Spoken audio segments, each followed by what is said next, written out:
langsung tujuan kita kemana, beli casing, udah beli casing aja, jangan merambat kemana-mana.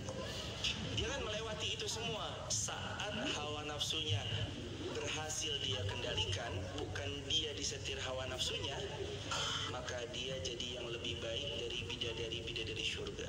Jadi perempuan dunia yang masuk surga itu levelnya di atas bidadari surga.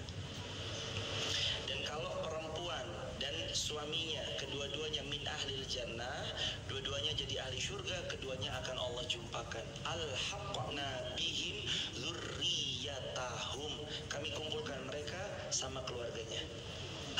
Makanya masuk surga jangan sendirian, ajak suami, orang tua, anak-anak, bestie kita, teman-teman healingnya kita, ajak mereka masuk surga. Mah jangan sendirian, ajak orang-orang yang banyak.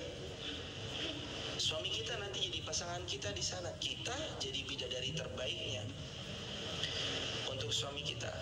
Lah kalau saya nikahnya 2 kali, kata Nabi SAW, misalkan ada perempuan nih, nikah suaminya meninggal, nikah lagi suaminya meninggal, kata Rasulullah, dia akan bersama siapa di antara suaminya yang paling salih. Suami pertama, suami kedua, suami ketiga, suami keempat, oh banyak banget. Misalkan dia 2 kali nikah gitu misalkan, di antara 2 ini siapa yang paling salih? Yang paling salih misalkan suaminya pertamanya, Allah bisa kuasakan dia nanti jumpa kembali sama suaminya yang paling salih. Itu kata Nabi SAW juga dalam sebuah riwayat. Nomor yang keberapa? Poin yang keempat, kemuliaan perempuan dalam Islam. Wanita diberi pengecualian dalam ibadah. Sebagai wanita tentu akan mengalami fase di mana ada datang bulan, ada nifas pasca melahirkan sekitaran 40 harian. Hal ini menjadi pengecualian dari Allah Subhanahu wa taala bagi wanita untuk tidak melaksanakan sholat dan puasa.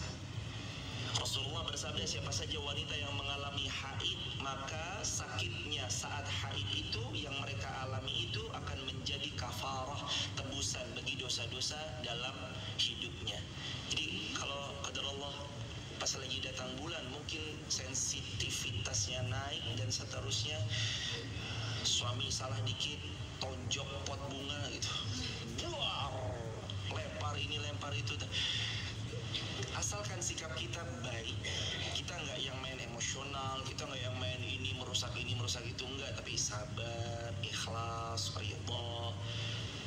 Sakit yang dia sabari dan dia ridhoi itu menjadi penggugur dosa dia. Keren nggak? Bahkan perempuan saat dia melahirkan, kalau meninggal mati syahid. Kata Rasulullah, perempuan ini termasuk syuhada'u khamsatun, mati syahid itu 5, di antaranya mat'u wal mabtun, orang yang terkena penyakit taun, wabah, wal mabtun, orang yang mabtun, sakit perutnya. Kata para ulama muhaddisin, termasuk perempuan yang hamil, melahirkan, meninggal, itu termasuk bagian daripada perempuan yang mati syahid. Bahkan ya, anak walaupun gendong ibunya tawaf 7 putaran, kata Sayyiduna Umar bin Khattab, sekalipun seorang anak menggendong ibundanya untuk tawaf 7 putaran, sa'i Safa Marwah 7 kali bolak-balik, sampai kemudian selesai dalam ibadah yang begitu mulia, ibadah umrah, tidak akan bisa mengalahkan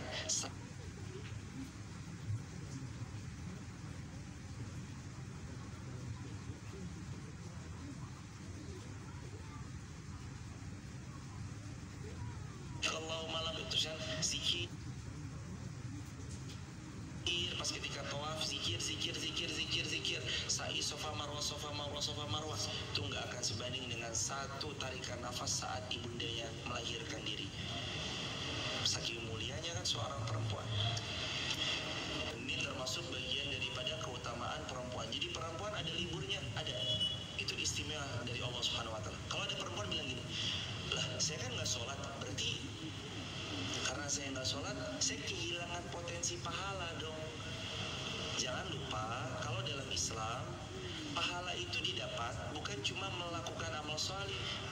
Pahala itu didapat juga menjauhi maksiat atau menjauhi apa yang Allah larang. Karena Allah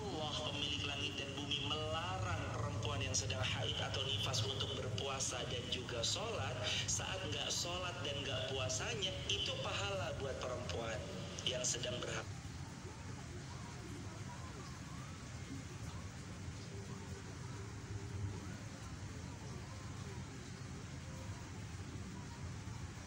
Doang, tapi lihatlah tidurnya dia berarti tarkul ma'asi. Tidurnya dia berarti dia sedang meninggalkan maksiat. Lagi tidur kan dia nggak maksiat toh. Namanya lagi tidur ya tidur toh. Kan dia tidak sedang bermaksiat. Maka jangan lihat orang tidur tuh, wah tidur, gara-gara tidur dia nggak sholat, gara-gara tidur dia nggak tahajud, gara-gara tidur dia nggak hadir ke majelis ilmu. Jangan lihat di situnya, tapi lihat tidurnya dia menjadi tarkul ma'asi. Tidurnya dia sebagai meninggalkan perbuatan maksiat. Saat dia tidur kan dia tidak sedang bermaksiat sama Allah. Suami kita tidur. Lah tidurnya suami kita itu berarti tidak sedang maksiat. Ya loh, nyamannya sih begitu cuma. Jadi mandang sesuatu yuk, nyaman, relax aja lah. Senyaman-nyamannya dia mandang sesuatu asalkan bukan maksiat dan perbuatan dosa. Nah, ini yang tadi saya bilang, ini poin yang kelima. Perempuan yang hamil kemudian melahirkan setara dengan jihad. Ada sebuah hadis menyebutkan mati syahid itu ada 7 selain yang terbunuh di jalan Allah. Yang pertama mat'un, orang yang mati karena wabah. Yang kedua mabtun, orang yang mati karena sakit perut. Termasuk diantaranya adalah melahirkan. Yang ketiga orang yang meninggal karena tenggelam. Yang keempat orang yang mati karena terbakar. Yang kelima mati karena tertimpa reruntuhan.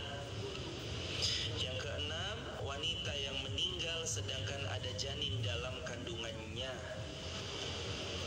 Yang ketujuh orang yang meninggal karena ada luka parah di badannya. Hadis Abu Daud disahihkan oleh Syekh Al-Albani. Jadi perempuan yang meninggal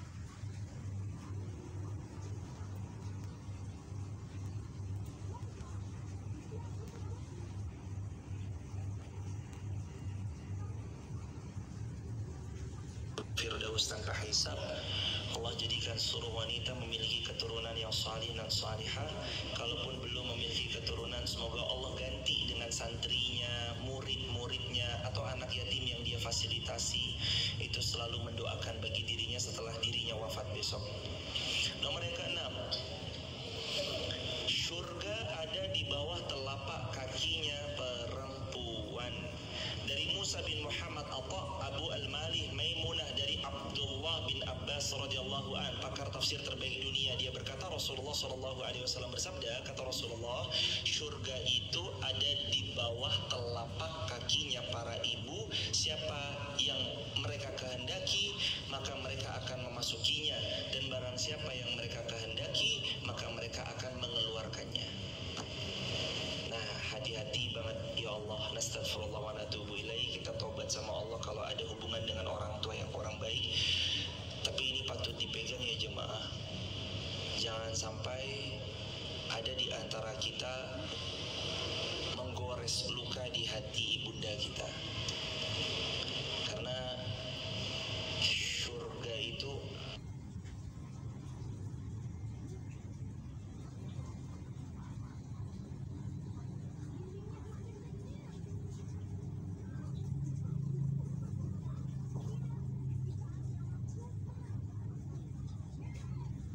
hadiahin umroh, haji, atau hadiah apa yang beliau sukai, beliau senangi, coba sesekali belikan, hantarkan untuk beliau.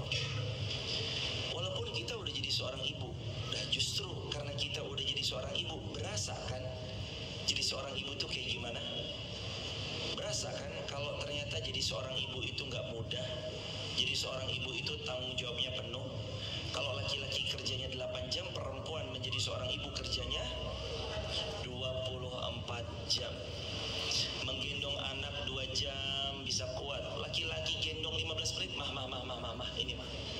Tapi kalau istri 2 jam, 3 jam, 4 jam, itu anak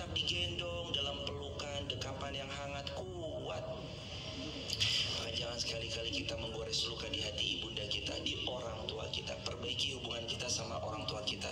Kalau selama ini kita pernah ada masalah crash, cobalah berbesar hati sebentar aja. Paling nggak lama kan, antara kita meninggal dunia duluan atau orang tua kita meninggal dunia duluan. Tapi ingat yang dinasihati para ulama, orang tuamu membesarkanmu, merawatmu dengan penuh harapan bahwa kelak engkau akan jadi seseorang. Tapi engkau saat merawat mereka dalam penantian masa wafatnya. Beda. Orang tua ngerawat kita mah dia pengennya kita jadi orang, tapi saat kita ngerawat orang tua mah pengennya kadang sebaliknya, menunggu-nunggu masa wafatnya. Ada sampai anak itu saking bencinya sama orang tua, dia udah gak mau ketemu sama orang tuanya.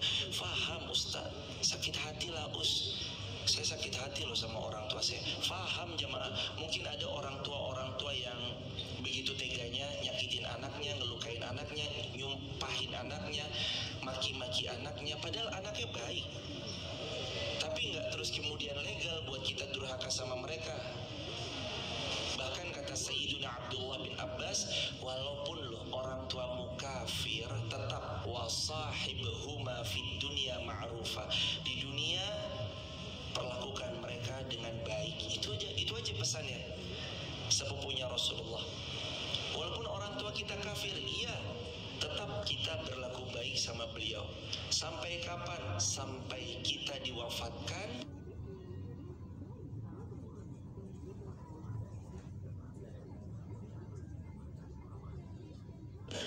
atau sampai beliau diwafatkan. Udah, cuma sampai itu aja kan.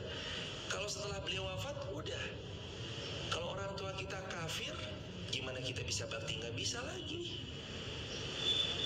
Karena nggak ada doa untuk mereka yang berpulang dalam keadaan non-muslim, itu nggak boleh. Rasulullah pernah mendoakan pamannya yang mati dalam keadaan kafir, lalu Rasulullah ditegur sama Allah, Muhammad nggak boleh doain orang yang mati dalam keadaan kafir. Ya udah, Rasulullah nggak berdoa lagi. Maka mumpung masih ada orang tua kita, mari kita kasihlah waktu untuk beliau, sambangilah rumah beliau, pulanglah. Jauh Ustadz, rumah saya mah di sana, agendakanlah pulang. Tapi saya kan kalau pulang harus bawa anak, harus bawa suami, harus ini, harus itu. Bismillah lah, sesekali pulang. Tapi kayaknya ongkosnya nggak ada, telepon. Orang tua kita itu menanti loh telepon kita. Sampai di Malaysia ada video yang sempat beredar di sosial media. Anak saya 7, semuanya sukses. Terus dia cerita, tapi tak ada satupun yang bisa menelpon saya. Sampai-sampai saya bilang kepada salah satu counter handphone di Malaysia atau di sana, Pak, tolong cekin dong, apakah handphone saya rusak? Dicek sama dia. Enggak kok, ini handphonenya bener kok Pak. Enggak, dicekin lagi. Pak, handphonenya Bapak benar semua, berfungsi dengan baik. Kenapa Bapak kok penasaran seolah-olah handphone Bapak rusak? Kata beliau, karena anak-anak saya tidak ada satupun yang menelpon saya. Allahu Akbar. Nggak ada yang nelpon jemaah. Ada kisah terakhir penutup pada majelis kita sebelum nanti kita tanya jawab. Ada kisah begini. Ada orang sudah menikah, punya 2 orang anak. Anak laki-lakinya kisaran berumur 8 tahun. Anak nomor 2 berumur 4 tahunan.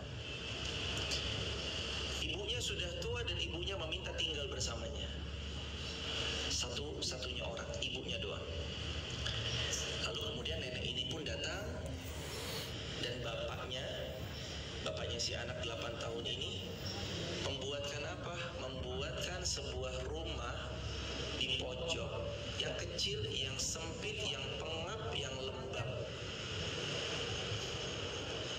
Terus kemudian karena ibunya sudah tua, dia nggak mau kecampuran makanannya makanan dari ibunya, maka dibelikan untuk ibunya tempat makan khusus untuk sang ibu, sendok garpu yang khusus untuk cucunya. Ngelihat nenek tinggal di pojok. Iya. Ini tempat makannya nenek. Iya. sendoknya nenek. Iya. Baik nek, kata cucunya. Singkat cerita, neneknya pun setelah beberapa bulan tinggal di sana meninggal dunia. Kemudian sang anak masuk ke tempat mendiang neneknya, menyaksikan ada tempat makan, sendok, garpu di sana. Terus ayahnya masuk. Nah, ayo, ngapain lama-lama di tempat almarhum nenek? Enggak papa, ini aku lagi mau nyimpen ini. Enggak usah disimpan, itu mah dibuang aja. Nanti papa belikan yang baru yang bagus. Enggak, aku mau nyimpen. Loh, enggak usah disimpan. Enggak, aku tetap mau nyimpan. Kenapa kamu mau nyimpan? Untuk besok kalau ayah ibu sudah tua, aku berikan pakai tempat makan ini. Kama tadinu tudan. Sebagaimana kita memperlakukan orang, seperti itu kita akan diperlakukan orang. Kalau masih ada orang tua kita, muliakan, kasih hadiah. Apa yang beliau sukai, kita mampu membelikan, belikanlah. Mahal jemaah, membahagiakan orang tua itu mahal, lebih baik daripada dunia dan semua isinya. Membahagiakan orang tua itu mahal, lebih daripada kita punya rumah yang mewah luar biasa. Membahagiakan orang tua itu sama dengan membuka pintu surga buat kita, sehingga kita gampang dan mudah memasukinya. Karena bahagianya orang tua adalah indah dan sempurnanya hidup kita. Mari kita muliakan orang tua kita. Jangan menjadi yang untuk mama mah yang jelek aja lah. Takut-takut besok saat kita udah tua, anak kita ngasih yang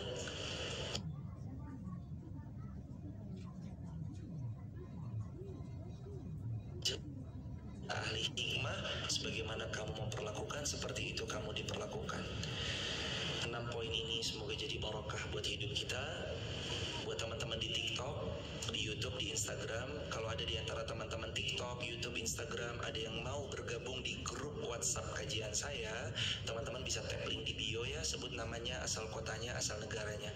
Kalau ada di antara teman-teman mau kemudian men-save hadirin yang hadir offline, save aja nomor WhatsApp kami 0812 13 60 70 08 12 13 60 70 20.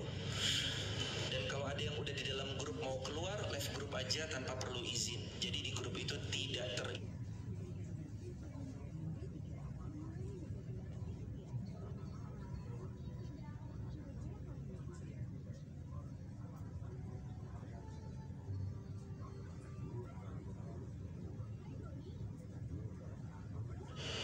Alhamdulillah kalau nggak ada yang nanya. Oh ya, silakan hadirin. Fadhol.